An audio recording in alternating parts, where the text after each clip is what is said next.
क्या हुआ जब 12 साल की बच्ची को याद आया अपना पुनर्जन्म और उसके बाद उसने दिलवाई अपने कातिलों को सजा।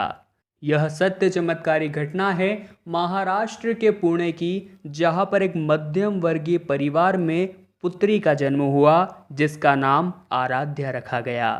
आराध्या बचपन से बहुत अजीब हरकतें करा करती थी। वो रात में अकेले भी नहीं सो पाती थी। अक्सर रात को बचाओ बचाओ भी चिल्लाया करती थी। उसकी ये हरकतें देखकर हमेशा उसके माता पिता को उस पर शक हुआ करता था, परंतु वे उस बात को यूं ही टाल देते थे। ऐसे ही जब आराध्या 12 साल की हुई, वो अपने घर के चढ़ाव से नीचे गिर गई, जिसके कारण उसके सर पर चोट आ गई। और जब उसे होश आया तब उसने अपने माता पिता को पहचानने से इनकार कर दिया। उसके माता पिता ने उसको बहुत समझाया, परंतु उसका एक ही कहना था कि मैं आराध्या नहीं, मैं तो प्रिया हूँ। मैं यहाँ कैसे आई, मैं तो हैदराबाद में रहती हूँ।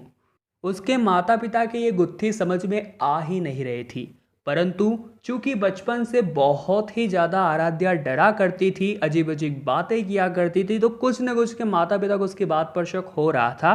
तब उसके माता पिता ने उससे कहा कि तुम्हारे साथ क्या हुआ है, विस्तार से बताओ। तब उसने अपनी घटना बताते हुए कहा कि मैं हैदराबाद की एक बहुत अच्छी कंपनी में सॉफ्टवेयर इंजीनियर की जॉब किया करती थी। मैं दिखने में बहुत सुंदर थी। ऐसे में हमारी कंपनी के जो मालिक थे वो अक्सर मुझे बुरी नज़र से देखा करते थे। कई बार उन्हें मौका मिलता तो वो मुझे टच करते और मुझे छूने का बहाना छोड़ते ही नहीं थे।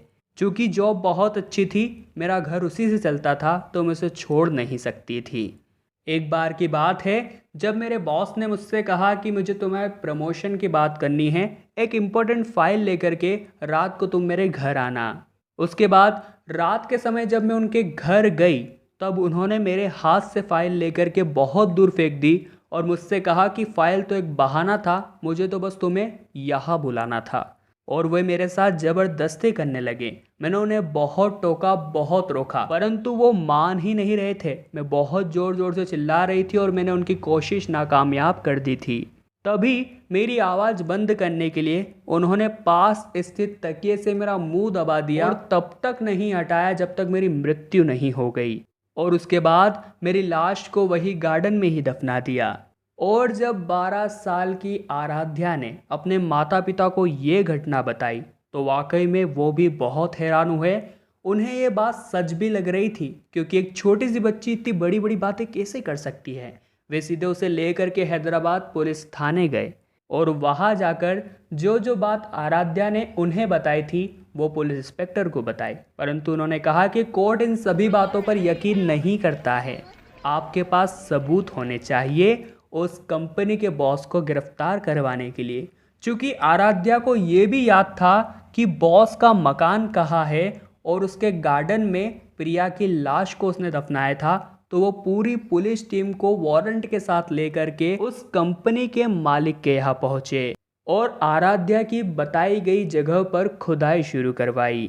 और दोस्तों, आपको जानकर यकीन नहीं होगा, वहाँ पर प्रिया की लाश के अवशेष बरामद हुए जिसकी पुख्ता शिनाख्त की गई और उसमें भी यही पाया गया कि यह एक प्रिया नाम की लड़की के ही अवशेष है, जो इसी मालिक की कंपनी में जॉब किया करती थी और अचानक से कहीं गायब हो गई थी।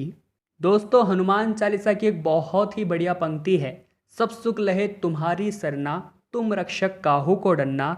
जिनके रक्षक स्वयं हनुमान जी रहते हैं उन्हें डरने की कोई बात है ही नहीं। प्रिया के केस में उसके साथ अन्याय हुआ, परंतु आराध्या के रूप में उसे इंसाफ भी मिल गया। अब आप नीचे कमेंट बॉक्स में हमें बताइए, क्या यह घटना सत्य हो सकती है।